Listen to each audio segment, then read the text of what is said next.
आम आदमी पार्टी के आज की इस प्रेस कॉन्फ्रेंस में आप सबका बहुत बहुत स्वागत। एक महत्वपूर्ण विषय पे आज की इस प्रेस कॉन्फ्रेंस को बुलाया गया है।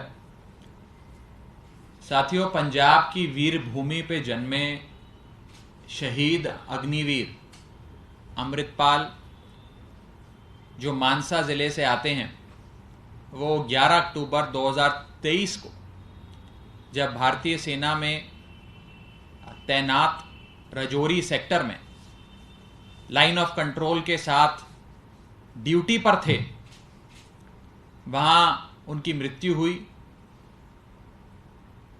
और उस मृत्यु के उपरांत जब उनके पार्थिव शरीर को उनके गांव मानसा जिले में स्थित उनका गांव कोटली कलां लाया गया, तो अग्निवीर स्कीम की सच्चाई देश की जनता के सामने आई।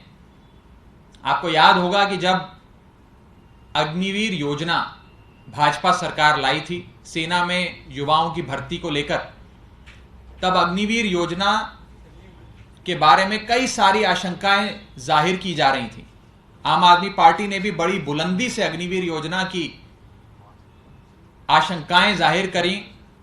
कई महत्वपूर्ण प्रश्न उस योजना से संबंधित भारत सरकार पे, मोदी सरकार पर दागे, लेकिन उस समय भाजपा सरकार की कान पर जू नहीं रहेंगी। लेकिन आज ये कहने में मुझे कोई गुरेज नहीं है कि जिसका डर था वही हुआ, जिसकी शंका थी वही हुआ।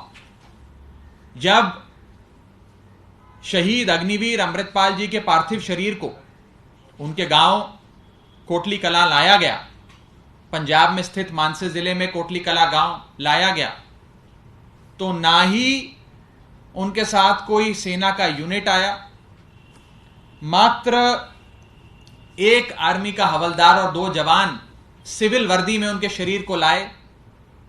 प्राइवेट एम्बुलेंस में उनके पार्थिव शरीर को लाया गया, कोई सेना की गाड़ी भी मुहैया नहीं कराई गई। और सबसे चौंका देने वाली बात, उन्हें कोई सैन्य सम्मान अंतिम विदाई के समय जो एक सैनिक को दिया जाता है, वो नहीं दिया गया।